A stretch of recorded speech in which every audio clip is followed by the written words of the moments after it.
Hey guys, in recent news, there seems to be some talks of a new Stormtrooper that's going to be coming to Episode 9, and these guys sound pretty cool.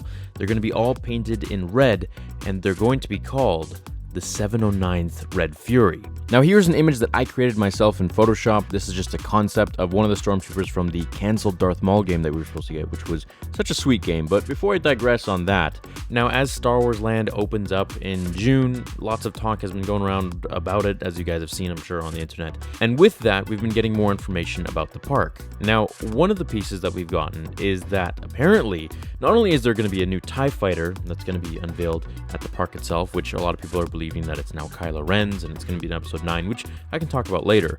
But there's a lot of speculation that the 709th Red Fury are the new Stormtroopers that will be coming to Episode 9. And these guys, we know nothing about them, but they have been unveiled at Star Wars Land. Now, the reports say that these are the elite Red Stormtroopers in Episode 9, and rumors about them started leaking around earlier last year. It's rumored that these unnamed Stormtroopers will have a solid red armor with some black stripes when they fight for the First Order. And apparently, they're not one of the red pilots from the Star Wars Resistance show. Now, Scott Trowbridge, the Imagineering creative executive in charge of Star Wars Galaxy's Edge, which is Star Wars Land, gave away some new information about the upcoming addition to the Disneyland and Disney World theme parks. The article says, when talking about the Stormtroopers at the park, he referred to them as the 709th, the Red Fury. He went on to say there are some stories to be told about those folks, and why they're here, what they came looking for, or who they came looking for. Now, this sounds rather cryptic, but he does go on to give out some further information that could be tied into Star Wars 9. And they're looking for somebody. Now, who they're looking for, I have no idea. It could be Snoke, it could be Snoke's master, and the only reason I say that is because Snoke's throne room was decked out in all red. As for them looking for Luke, I don't see that really being a possibility, but hey, I have been wrong before. This elite squad from the First Order has arrived on a new ship, the TIE Echelon, which has a cockpit similar to Kylo Ren's bat-winged shuttle, but the curved foils of Darth Vader's TIE Advanced 1. It has also been revealed that Star Wars Galaxy's Edge takes place after the events of The Last Jedi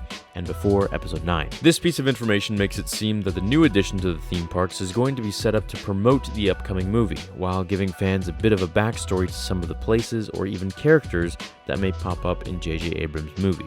Margaret Carrison, managing story editor, explains, "We want to give the impression that this planet has always been around, and that we're coming into it as travelers for the first time onto Batuu. There are layers and layers of history and all of those other characters, familiar and new, who have come and gone to this planet." So, I mean, this is super vague, like there's nothing really that can be made out of this, but the fact is that we're going to be getting some really cool, all decked out in red, elite Stormtroopers, and they're going to be known as the 709th, which is kind of cool because we never really got numbers like that in the new sequels. Now, red is obviously indicative of something bad, if we're talking about Star Wars here, so I'm wondering exactly what their purpose is or who their allegiance is to. I would be leaning more towards Snoke, or maybe, Snoke's apprentice or his master. Maybe Kylo Ren has made these guys himself and their allegiance is just to him. Who knows? I'm pretty excited to see what they're all about. I think some new colored Stormtroopers would be a nice touch. Let me know what you guys think about these red Stormtroopers that we're going to be getting. Are they flamethrower Stormtroopers? Are they shooting flames out of somewhere? Are they allegiances to Kylo or Snoke, or maybe Vader in a past existence? Who knows? Who knows what they're going to come up with here? Let me know down below. I hope you all enjoyed this video, and I hope you're having an awesome day. I will see you in the next episode. Until then, remember, the Force will be with you, always. Fulfill your destiny.